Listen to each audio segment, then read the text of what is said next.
It's time for the Brown Sports Bag on WCLU, the official local sports show here in Glasgow and Barren County. And now, alongside John Butler, here is your host, James Brown. John, welcome back this week here on the Brown Sports Bag, presented by McDonald's of Glasgow. We are indeed on the air, and I've got to make sure I turn on your microphone so everybody can hear you. But anyway, last week we had some technical difficulties, and they caused some problems. We had made some changes to the studio that Nobody listened to me. I said, just turn it off, unplug it, and then we should get on the air. Yeah, sure. I mean, that was my suggestion. That's how I fix everything. Yeah, I mean, hey, look, man. When I was in the Army, it was a ball peen hammer. Yeah. If you could beat it with a ball peen hammer, that would usually fix it. And if not, you didn't need it. Right. But anyway, we had Piper Lindsey in here, and we went ahead and recorded the interview last week. So that'll play at the end of the show today.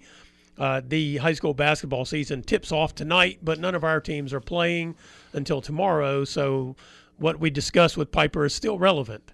And we'll lead into that at the end of the show by kind of profiling the start of the high school season. We've had all of our basketball coaches in here talking about their teams so that we have some insight on what we think we should expect. But before we get to that, we're going to talk about the thing that apparently everybody else is going to talk about. Actually, if not for Lane Kiffin going to LSU Sunday afternoon by getting on a private plane and flying out of Oxford, then Mark Stoops might be a bigger story. But he is in the state because after 13 seasons with the Wildcats, they told him it's finally time for him to go.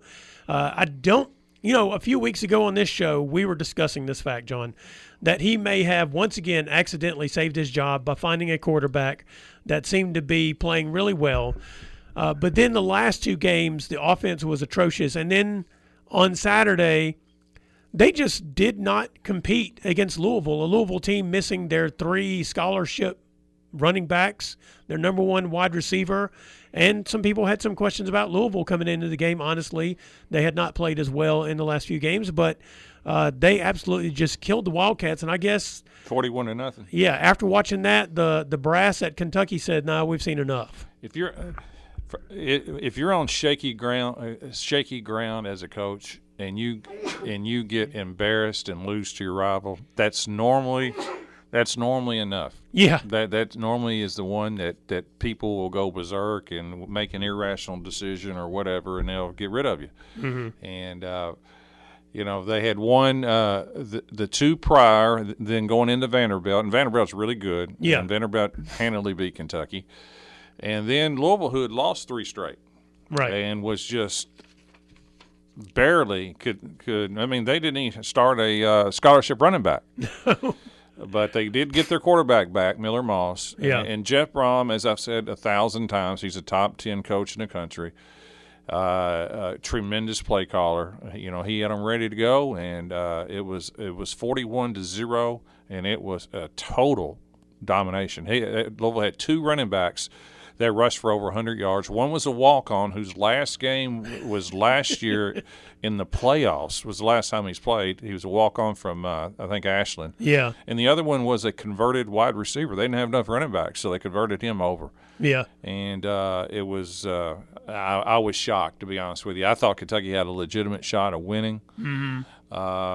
In fact, what was really weird, just from the betting market, Louisville opened as like a 3.5, 4.5 point favorite, and then once all the injuries came in and so forth by kickoff, Kentucky had flipped, and that's hard to do. Right. Kentucky had flipped to a 1.5 point favorite. Ooh. And then to get just blown out is it's not just got blown out. Somebody somewhere. I thought it was boosters, but maybe it's not boosters. Are going to have to come up with one time $37.5 million is the buyout. Right. And Stoops is really the only, maybe 2 coaches in the country that has a clause in their contract that has to be paid within 60 days.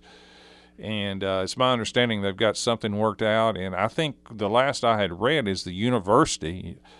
Now, if you like, if people get tore all to pieces about taxpayer money, in politics, Washington, D.C. Right. One time I read that, they were going to have to get a loan to pay that off eventually. Yeah. So whether or not the boosters are going to come up with it or not, I don't know how they're going to come up with it, but they have agreed to come up with enough money to tell Mark Stoops thank you and go on. Yeah, we enjoyed your run, but it's time for you and to go he did a good elsewhere. job. Overall, he's probably the most successful, I guess, since Barry Bryant, probably the most successful overall Kentucky football coach. He had some really good years and so forth. But, the NIL and the transfer portal and things like that, they've got money. Mm-hmm. They're paying $1.5 million for the backup quarterback to not to play. And so they've got money, but you got to spend it wisely. You can't make a mistake at quarterback and so forth. And now Kentucky is searching for a new football coach. I think part of what's interesting is what you just said about Stoops is when you said he's probably the most successful since Bear Bryant, we're talking since 70 years ago. That's correct. And the thing about Stoops is, yes, he has had his program has flirted with being one of the better programs in the SEC, and the defense many years has been one of the best in the SEC. I think they won 10 games one time, didn't they? Yeah. 9 or 10, yeah. So, I mean, they've been right there. It's just that – well, the handwriting was on the wall, if people paid any attention. Last year when Vince Merrill, his top assistant, best friend, head recruiter, left UK to go to Louisville. Right. And that should have told everybody everything you needed to know. That he jumped ship. He knew what was going on. Yeah. And went to the arch rival Louisville. Yeah. And the other thing about Stoops, though, his run at Kentucky is, and I don't know if this is on Mark Stoops. Maybe it's on the University of Kentucky. Maybe it's on the boosters around the athletic programs at the University of Kentucky. But in his time, programs that have been doormats in the SEC or just in college football have risen to the top. I mean, you've got programs like I mentioned, Ole Miss. They're 10-1 this year. Yes, they've had Lane Kiffin, but I mean, Ole Miss is like one of those programs that has a good team every once in a while. I think you're more referring to Vanderbilt and Indiana, right? I was going to get to them because they're even lower down on that list. Yeah, they're way below Ole Miss. Yeah. And then we have programs that are joining other conferences. Like an SEMU or something like that moving in the ACC. I mean, you go back to the 80s, yes, they had some good teams, but, I mean, they got the death penalty. SMU's kind of been like one of those programs just muddling about. And you can see that there's a tide turning in college football, that there are coaches or programs or administrations taking advantage of the new land that exists, and these programs are taking off. And, Kentucky had a good little run, but it just kind of stayed there. And now you look around and you're like, well, if you're going to be good, it's going to take a lot more. And again, I don't know who that's really on to catch up. I don't either, but I do think the success of Vanderbilt and Indiana has led to part of this issue with Stoops. Yeah. It's an easy thing to say. You can't say, oh, we're Kentucky. Yeah. So, you can't win at Kentucky. Well, Vanderbilt's winning. Indiana, who never wins in football, they're winning. So that's eliminated that argument. Right. It has, and then also I think it's those programs have put pressure on other programs, historically good programs throughout the country, like an LSU or someone like that, to start making hasty decisions, really, because they're like, okay, we are the programs that should be at the top of this conference or at the top of the discussion about winning national titles, and we're not there. Well, yeah. And they're making like decisions on the coaches. And Florida, this qualifies for Florida as well. I'd say it qualifies for a Florida State. We'll see how it pans out. But, some of these historically sound programs. But those programs have always been nuts. Well, they have been. I mean, it's just the SEC and Florida State's ACC. But, I mean, you're dealing with irrational not just fan bases, but irrational boosters and so forth. Yeah. When you're paying – Texas A&M paid Jimbo Fisher $80 million to walk away. Right. And LSU paid Brian Kelly, $50-60 million to go away. I mean, they're trying not to, but no, it's irrational, to be honest with you. And we were talking off air, just with the Lane Kiffin situation. Right. I don't know what's greedier right now, the participants in college football or politicians. Right. In general. I don't know what is a more greedy group of. There's a lot of money out there and a lot of people trying to get as much of it as they possibly can. I mean, college football in particular Yeah. is just weighted down with greed and things like that. It's greed to pay. There's greed involved when you pay somebody $50-something million not to coach. Right. Absolutely. Or $37 million to go away. Right. There's greed involved when you're playing conference tournaments like conference titles like Alabama and Georgia. For what reason? Mm-hmm. They're already qualified for the playoffs.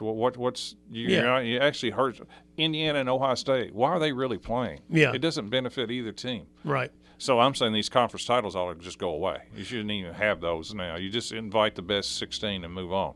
They have become completely irrelevant. Lane Kiffin. Yes. left a team that he has in the playoffs to go to a team that's not in the playoffs. That's right. Makes perfect sense. Without any real explanation as to why LSU's a better job than Ole Miss right now. Here's one thing. It's not money because Ole Miss would have matched them. Yeah. Listen. It's got to be ego. It's a system problem too. Yeah. I mean, it's a system problem. This does not happen in an NFL. No. It doesn't happen in the NBA, Major League. You never take another team's coach. Right. Until after the season. That's they right. have contracts. And Their run's out. Nobody's allowed to poach or to cheat or even to throw things out there. You can't do that. But in college sports, in particular football, mainly football, they take coaches before the season's over, and sometimes coaches like Lane Kiffin has his team in the playoffs. Yeah. Which makes the whole system stinks.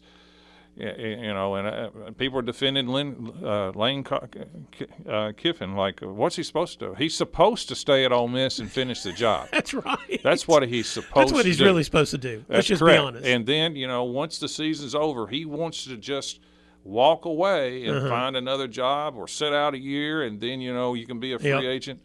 But you don't walk away from your team. And he shouldn't. I don't blame Ole Miss. I wouldn't let him coach either. No. The people who are complaining about the administration of Ole Miss saying no, I wouldn't. No, you're not going to let that man coach that team. He now works for somebody else. That's exactly right. And you give him his box and you take his key and there he goes. You say thank you. Yeah. But he did stab him in the back. In my opinion, I don't care what people say. He walked away. It's like getting your team to the state tournament in basketball in high school and go, I'm going to go to my rival school. Yeah. But let me coach them anyway. Yeah. You just not going to happen. It's not going to happen. I don't blame Ole Miss, and it's the players are the ones that gets crapped on. And what hurts really, if Lane Kiffin was just like the CEO of the team and had offensive coordinators and defensive coordinators, then it'd be fine. But he is their offensive coordinator, right? So it crushes them in a lot of ways. Here's what I hope. Two things about Lane Kiffin in this particular season. Talking about people who accidentally found the right quarterback. He didn't even want Trinidad Chambliss. I think the offensive coordinator or one of the scout people talked him into bringing the guy there. He was not their starting quarterback at the start of the year. He was a freshman. Yeah, and so then freshman, I believe. Yeah, and so they started the other guy, and he got hurt, and Chambliss came in, and he's been great. He's the reason Ole Miss is there. Their defense is good enough, but Trinidad Chambliss, if you watch him play football, that dude is good. And what happens, too, when here's what the other thing is that when a coach leaves, the whole roster is eligible to go. Yeah. Well, I guess they can go anyway. Yeah. There's no real rules anyway. But we'll see how many people go to LSU. Here's the thing. There may be some – I'm sure there will be offensive players that follow him there. What I don't really root for Ole Miss. I grew up in Mississippi. My wife's family rooted for Mississippi State. We root for Southern Miss. None of us really root for Ole Miss. I got one off-minded cousin or nephew who likes to root for Ole Miss, but I think it's just to spite the family. But in this case, I hope Ole Miss wins the national title with the defensive coordinator leading the team. Well, they won't. They won't, but I would love for that to happen because I think a lot of people be for them, but they're not. No, because here's the thing: Lane Kiffin, Hugh Freeze, I'd even say Bobby Petrino. Those three coaches are three coaches that I absolutely detest. So this is Lane Kiffin's third SEC job. Yes. And the reason I detest all of them is because they are, at different times in their careers, been absolutely blatant liars.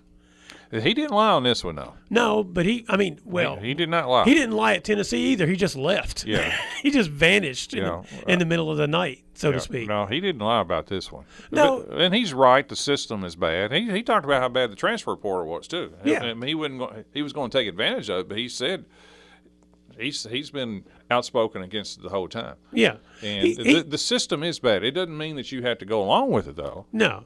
It's just that. A better statement would be, I'm staying, but the system is terrible. Yeah. It's and I think he was asked on the tarmac why go to LSU instead of at Ole Miss, and he goes, I'd rather not talk about that right now. Yeah, and the great SEC. Yes. The great SEC that everybody worships. They could put a stop to this. Oh, yeah, they could. You know, the coaches are not players. You could say you are not allowed to take another job in the SEC. I mean the universities themselves could put a stop to it. They are state employees. That's right. I mean, they could. Well, the governor is the one doing all the work in LSU, right? Yeah, well, we'll say that's going to get him benched, so to speak. But the SEC could say that, you Yeah. got to sit out a year before you take another SEC job, something like that. They could easily do that. Greg Stanky, the commissioner, who's really the most powerful person in college sports anyway, they could do that. Yeah, I will tell you this: I do believe Lane Kiffin will fail at LSU. I don't. I think he's one. Despite my criticism, I think he's a tremendous coach. I think he is a great offensive coach. I think he is a person who burns out his welcome real fast, though. And I am absolutely surprised he stayed at Ole Miss as long as he did. And I think 6 years. I think the only reason he really did is because people waited to offer him a job because they still weren't convinced that he was a changed man. And I think what's going to happen is he lands at LSU, we find out. Or do you go from LSU other than the pros? Yeah, well, you go out one way or the other. Either you're done and you're back being somebody's offensive coordinator at Alabama or someplace, or you're in the NFL. And I do think he will burn out at LSU. I think he's given forgiveness at Ole Miss for certain ways that he is and speaks because it's Ole Miss and going back to they don't really have the history. That won't bother them at LSU if he wins. Well, it won't. But then again, they don't care. Then again, his personality at LSU is one that it takes just one off year, and that might be it for him. And where would it does it matter in the SEC? Well, I mean, if you win in the SEC, is there any place that just goes, listen, we just can't tolerate that? No, I don't. Vanderbilt, maybe. I don't know. I don't. I think the winning does cure it, but I think your room for error at LSU is much smaller than it is at Ole Miss. So you can have the personality he has at an Ole Miss or a Vanderbilt or an Indiana or some place that doesn't have these expectations with a fan base or boosters, and it does not. You get that leeway. You can have that personality at LSU, at Alabama, at Florida, or some of these others. You can't have that personality and not have a 10-win season. Yeah, it's amazing. It's not just winning. It's how many. Within, 10 hours? Yeah. Florida, Auburn, Arkansas, and LSU were all filled. Yes. Arkansas made the best move they've ever made. They did not give Bobby Petrino the job. Well, I didn't think they would. And now Penn State still hasn't hired a coach. That's true. Yeah, I'm curious to see how it kind of pans out with those that are left. Yeah. I had down here talking about the NFL and high school football and all that, but I think we'll go ahead and get out of this segment and come back and talk about some college basketball. We got the high school football championships this week, though. That's right. Well, okay, so real quick. South Warren and Trinity. That's the local one, right? Yeah, I'm not surprised South Warren is there. I don't think they'll beat Trinity. No, Trinity's on a level almost like small college. Yeah. The bracket worked out. Nobody even close to them. No. I think the bracket worked out pretty well for South Warren in this situation. But it is pretty impressive going back to coaches who have done what Smith has done there, Brandon Smith has done during his time at South Warren is pretty impressive. The program he's built there. Sure has. And Campbellsville got beat. Yep, they got beat. Kentucky Country Day, who Campbellsville beat earlier in the year at Campbellsville. Yeah.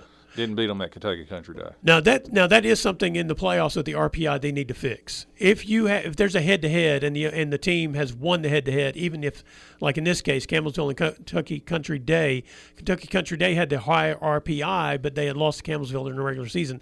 They should not have been hosting that game. Campbellsville should have been able. St. X hosted Trinity because they had an higher yes. RPI. Yes, that's right. And Trinity beat them 41-7 or whatever it was. 50-something. Oh, was it? Yeah, Zane Johnson had 6 touchdowns. Yeah, so they torched St. X. Yeah. And I think there was another one where the RPI, the head-to-head, it was maybe – I don't remember who it was, but they had played during the regular season, and the RPI favored the team that had – Well, the best game was Boyle County-Corbin, 35-34 Boyle County. Yeah, that was a heck of a game. There were some really good games, but I also thought it took to this point in the playoffs for really the best round of games. I agree. Hadn't been not a lot of great games. No, and I think that's been the case the last few years with this RPI setup. Yep. All right, this is Brown Sports Bag presented by McDonald's of Glasgow. We'll be right back. Welcome home to Local Sports with James Brown and the Brown Sports Bag on WCLU. Welcome back to the Brown Sports Bag. James Brown, John Butler, presented by McDonald's of Glasgow. We're going to talk about the upcoming high school basketball season. As I mentioned at the top of the show, it tips off tonight. The 3 teams we really cover, Barren County, Glasgow, and Caverna, they don't play their first games until tomorrow night. And as I also mentioned at the end of the show, you stick around. We'll have our interview with Piper Lindsey. That'll be at the end of the show as she wrapped up. We had 5 of the 6 coaches. I never heard back from Caverna's girls coach. I'll try to catch up with him during the season, and we can chat with him about his team. But we did have, I think, we had Warren Cunningham and Josh Pittman. Josh Pittman's the first-year coach for the Caverna Colonels. We had Kelsey Kirkpatrick and Brandon Stockton, and, of course, Piper later. John, with our conversations with our local coaches, what kind of stands out to you?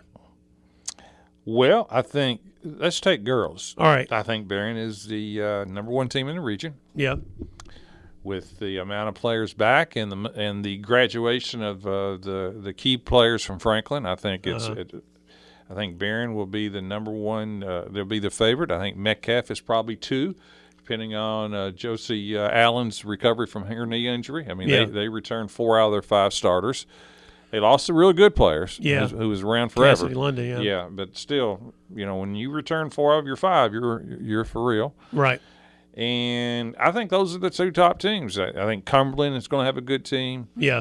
You never know about Bowling Green. I know Bowling Green will be well coached. I don't know who's transferred here, there, whatever in Bowling Green. The transfer situation is not near as bad in girls as it is in guys. Right. It still happens, but nothing to that extent. Yeah. So unless somebody else comes up that I'm not really aware of, those Barren and Metcalf will be hard to beat. Yeah. I do think I'm curious to see about Franklin Simpson because they did have, I think, 3 players move in. I'm not sure how good they are. I mean, everybody tells you, oh, they're the best player I've ever seen. And then you watch them play, and you're like, well, they're good, but they can do this and they can't do that. Yeah, I mean, players that I don't know of. Yeah. That have moved in, that can obviously change things. Allen's got old Coach DeWitt back, third time back, and I know he knows how to coach and have Avery Morris back to go, who's a prolific scorer. Right. Whether he can develop players around her. Yeah. And maybe just a system that fits her that can really help the team and so forth. They need to get better defensively and things like that. I would say that's a key. If they can stay in games and allow her to have a chance to win them in the fourth, then that's what they're probably going to have to do. They're probably the second best team in the district and so forth. But I do think Barren is going to be hard to handle overall. They got enough depth. They got the guard play, and they do have some size. Not necessarily offensive. They don't really look for their post players to score, but they got enough size inside where they can defend if there is a post player. I don't know. I mean, Josie Allen of Metcalf, but she's more of a 4 that's more of a perimeter base and things like that. I don't know if there is a dominant post player around to be worried about in the region. No, I mean, last year there was one and at Franklin Simpson, but yeah, you're right. I think, there's not really there's not one that stands out. What Bowling Green has is they have some big girls who play inside, but they weren't offensive threats last year. They were defensive problems to deal with. It's been a long time since there's been a dominant post player. Yeah, that's true. Just a dominant post player. Yeah. I mean, you might have to go back, Shalika Smith. It's been a long time. Yeah, for Glasgow. And then, I think – somebody just throw it in there and they can score. It's been a while. And then you had the Bybee that was at Monroe County. I can think of her. Even the big girl, at Bowling Green was not necessarily a dominant post player offensively. She played inside. She was a force inside. Right. But she wasn't really she played outside and in too. Yep. She was a force defensively as much as anything. Right. But anyway, you're right. I'm not sure about that part. I will say this, going and watching the scrimmages, I was impressed with the Glasgow Lady Scotties, the way they played in their scrimmage, the pace they played at. When you don't have a big team, you really – you probably have to outrun your opponents. And they did shoot the ball pretty well. The younger players that came in last year and shot the ball pretty well looked good in the scrimmage I saw. Well, I'm hopeful for Coach Kirkpatrick. I know she's it's been a struggle for her. I know she's worked hard and it hasn't been easy. And some players have left and things like that. And they're young, but she said it in here. It's no excuse anymore because they've got experience. So I'm hopeful for somebody who I think tries to do it the right way to find some success. Yeah. And I'll tell you another thing from that scrimmage, we talked about this with her the last couple of years, is as a player, she was a scrappy gym rat kind of player. And her, when she was in high school, she was the kid that was going to do all the dirty work on the court. Probably a coach's dream.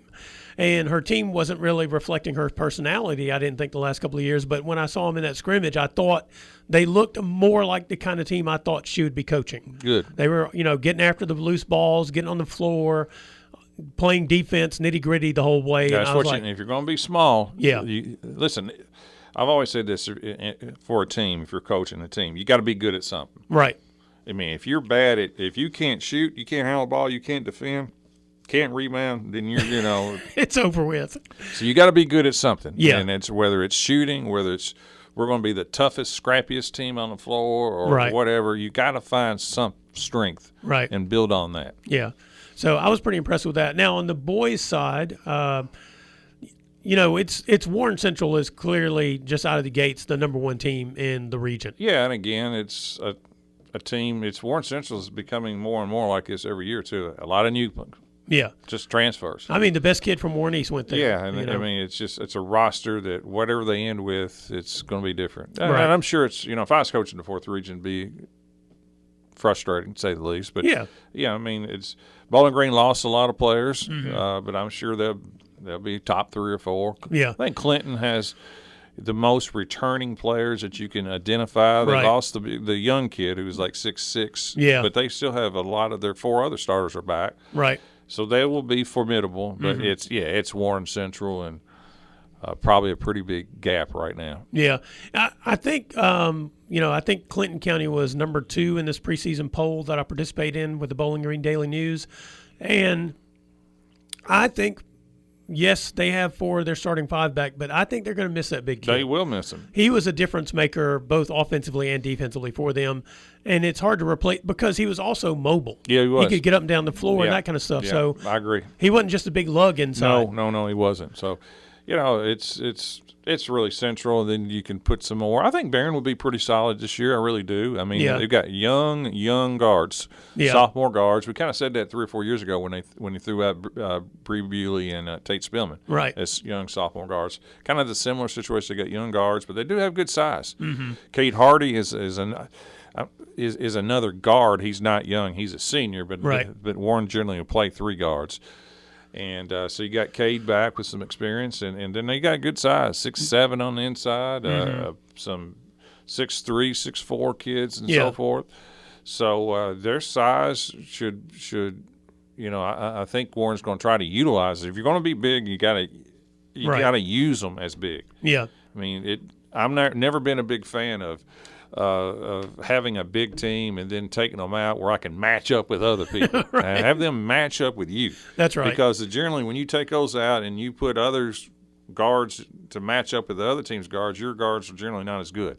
Yeah. So you're defying what you just said. Be good at something. If you got big people, be good at them. Be good with them pounded, right. and you better rebound and things like that. Yeah. So and Warren will do that and so forth. And I think Coach Stockton's team will be better. Yeah. They were kind of a confusing 5-win team last year. Where we thought they should have been better, and they just have these wild swings where they would look good and then collapse when adversity hit them in the second half. They'd have one quarter in every game was a disaster for them. Their talent level is better than that. Yeah, and I do expect them to bounce back and to be much better. Their schedule's tough, though. If you can remember, we looked at their schedule, and boy, they've got some tough games. But regardless of what their record is, I think they'll be a more competitive, better team this year. I think another interesting thing for them is they have 10 people they can play, and that's a little different than it's been for them in the last few years. They've had maybe a couple of people that they relied on a lot, and they might play more, but they had a couple they relied on a lot, especially offensively. And it looks like this year they have that's a dilemma, too. Yeah. Well, you're kind of like – in a 32-minute game, 10's a lot. If you're going to play 10, you got to play fast. Yeah, that's what I was going to say. So you got to try to use that 10 to wear the other team just out. Yep. And you got to be all over them. Because also the other thing that kind of occurs in a situation like that, if you got 10 people you can put on the floor, you're not too worried about foul problems. To the right people. Well, you still got a couple that you'd like to have out there more than others. But and then you got Caverna, who, boys, could be top 10 in the state. They are in all these preseason They polls. are, and a legit contender to win the fifth. I will tell you this. I saw where Jalen Crane was in the top 20 in the state in the Courier Journal poll. Right. I will tell you this. I watched them scrimmage Fairdale. Fairdale's always a pretty good team. Now, their best player, I think, transferred, but they're always good. And in the first few minutes, there was a kid from Fairdale. I think he scored 19 of Fairdale's first 22 points, right? He Pretty couldn't good. miss. Mm-hmm. And what happened and this was, I thought was fascinating, they had one person guarding him, and then they stuck Cortavian Maxey on him. He scored 3 points the rest of the game. And Cortavian Maxey is a 6'5" athletic wing who can also shoot, run the floor. But what I was interested in, and this is kind of what the deal was with Caverna, I thought, the last couple of years, they were talented enough. They didn't play defense consistently enough to be as good as they wanted to be. And when we had Coach Pittman in here, and that's what we were talking about, he was saying, the people who are going to play are the ones who are going to get down and play defense. And that's what I saw in that game. He cycled people in and out that you would think would stay on the floor, and he kept working them until he found the matchup he wanted.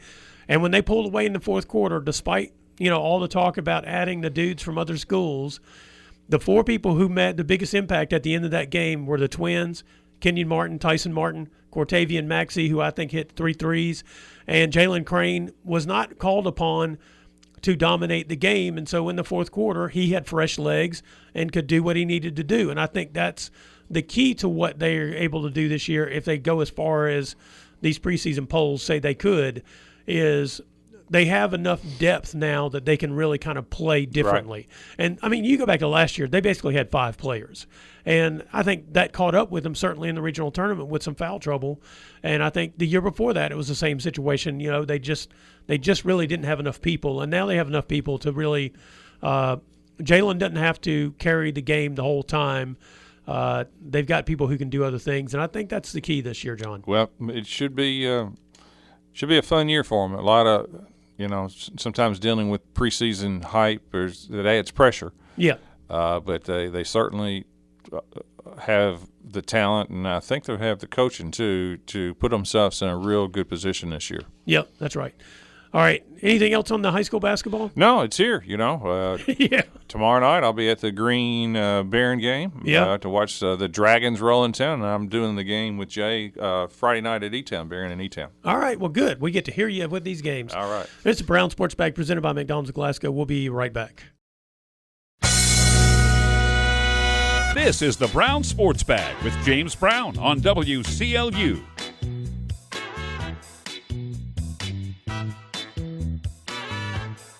James Brown, John Butler here with Piper Lindsey to talk about the Barren County Trojanettes basketball season coming up. Can you believe it starts, Piper? No, it's crazy. I feel like we just got in the gym a few weeks ago, and here we go. It's here. A lot of preseason projections for you guys. And I know you find all that great, that I think a lot of the coaches around in a couple of different polls, I think picked Barren County number 1 on the girls' side in the 4th region. And, of course, you do have a lot of experience returning, so I can see why people would think that. But how do you feel about those kinds of preseason predictions?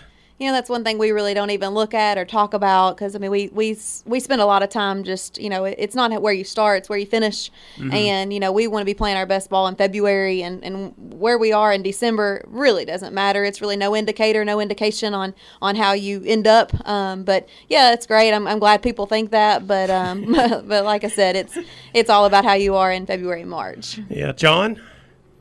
Yes.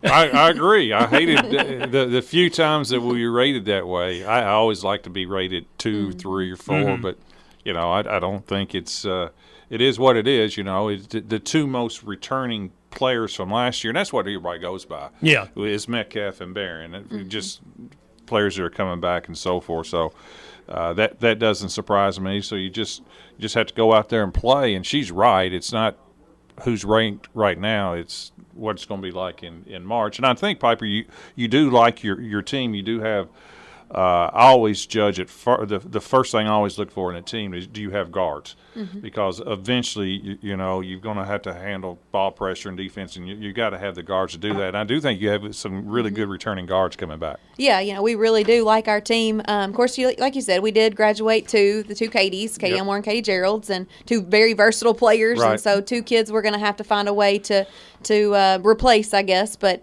yeah, definitely love our team, love the guards we have coming back. And even, like you said, it's hard to win unless you have good guards, but we've got some good size too and some good bigs that we're excited about as well. Well, and you mentioned the bigs. I mean, you might have the tallest player in the 4th region this year with Hannah Bragg. And I guess you kind of have a team that has a mixture of players. I saw you play in preseason. I think you started 4 guards, or basically 5 guards, I guess, when you got right down to it. But you have a team where you can start 5 guards. You can start multiple bigs and guards, or a bigger lineup all the way around. What kind of challenge, though, is that for a coach? Well, it just makes it where you can go with anything that you want to go with. If we need to at a game, if they've got 2 bigs, then hey, we've got 2 bigs that we can start. And that goes back to, it's not really how you start, but who's in the game at the end. Mm-hmm. We might have different lineups at times where, like you said, it could be 5 guards, where it could be 3 guards and 2 bigs, or whatever it may have you. It kind of just depends on the matchups, and it's just I think it's gonna vary from game to game. First week of season, we might have to play more guard heavy. Second week of season, it might be more big. I just think it just kind of depends on the matchups. Yeah. Well, and going back to the guard part of things, even though you started 5 guards, 2 of those guards are pretty long when Ann Ashley Atkinson and Bird out there. Mm-hmm. So, I mean, that's even though they're technically guards, they can also play and get rebounds and that kind of stuff, right? Right, and that's one thing we've kind of had to work on too, is even Mahala Burton as a guard, she sometimes might have to guard a big, just depending on, like you said, the matchups and who else and what's ever best for the team. Yeah, John? Well, tell me, so far, you open up, I think, against Greene County next Tuesday, right? Mm-hmm. Coach Blades and Greene, it's the normal we've done that a lot throughout the year. Right. We'll just say that, okay? Right now, what do you see? I guess the fair question is I kind of think I know what your strengths are. What's the area that you want to see the most improvement between now and maybe the end of the year? I assume you're probably going to say rebounding, things like that. Is that accurate? That's very accurate. Our first scrimmage was not that great when it came to rebounding, and that's one thing that we were kind of disappointed in, because we do take pride, in rebounding. You've been good at rebounding, right? Yes, right. And I don't know if it's just we think that we can just jump with them, and like you said, when you play with a bunch of guards, that's what you think, and they're going to have to buy in and definitely block out. But rebounding, I think, is going to be one of the main things we've really got to stress. And he mentioned you opened with at Greene County, and then you're at Elizabethtown. Those first 2 games are pretty interesting matchups for you. They really are. And, of course, we got a chance to play E-Town this summer. Of course, they've got the 2 sisters that are really, really good players. Mm-hmm. And we had a great battle with them up there, and GRC is where it was. And both of those 2 teams, top team in their region, we're going to have our hands full with those 2. Yeah. When you kind of look at your schedule, your next 2 games are Caverna, Russellville, and our next few games are Todd County Central. Now, I would think that maybe Russellville and Todd County are considered to be down closer to the bottom of the 4th region, just because Russellville's kind of rebuilding, and Todd County lost their 2 best players from last year. Right. Of course, Russellville does have a new coach. I think that they'll be solid. But again, I think it will take them time, I think, to develop. But yeah, like you said, I feel like they're very similar programs, or be very similar games for us in that second week of the season. And then you opened the district play with Allen County Scottsville at home. I think everybody kind of had them second in the district behind you guys. And how do you think that works out? No, I agree with that. I feel like, Glasgow and Warren East, Warren East lost a bunch of kids. And I do feel like Allen County will be the second team probably in the district. I think it's going to be kind of up to us, maybe. Of course, you never know. Got Coach DeWitt back. But I know. You got to watch him. It's right. just, third time back there? Third time back, the Lady Patriots. That's so, right. yeah, I think he'll do a really, really good job. And They of will course, play Avery hard. Morris. They will. Yep. Avery Morris is tough. Yeah, so they will definitely be tough. Are there any teams on your schedule? You have like Greenbrier, Tennessee at Greenwood on December 20th. Are there any teams on your schedule and you're like, all right, that's going to be an interesting game to see exactly how good we are? Yeah, I think there's going to be quite a few, and maybe not till later in the season. I think Metcalf obviously will be a tough one, and then Cumberland County. We just scrimmaged them, but they're solid. They didn't really graduate they didn't graduate anybody, and heck, we played them in the region, and it was close, and They're physical. They are physical, yeah. and they're very guard play. Yep. They've got a lot of guards, so we match up really well with them. But those 2 teams in particular, of course, I think Franklin Simpson. You hear all this stuff with. They've got this kid coming in, which I don't know. I believe it when we see them or when we play them, but I do think that'll be another good contest for us. Yeah. And then you got, of course, at the end of you got Taylor, who's the defending 5th region player. Got one 5th region champion, one of the better players in the region. The freshman, I've gone blank on her name, but anyway, she's one of the top players in the Diener. Yeah. So that will be a marquee game because I'm just guessing by that time I think you're going to have 2 top 20 teams playing against each other. Camelsville's number 2 in the region. They got an E-Town transfer.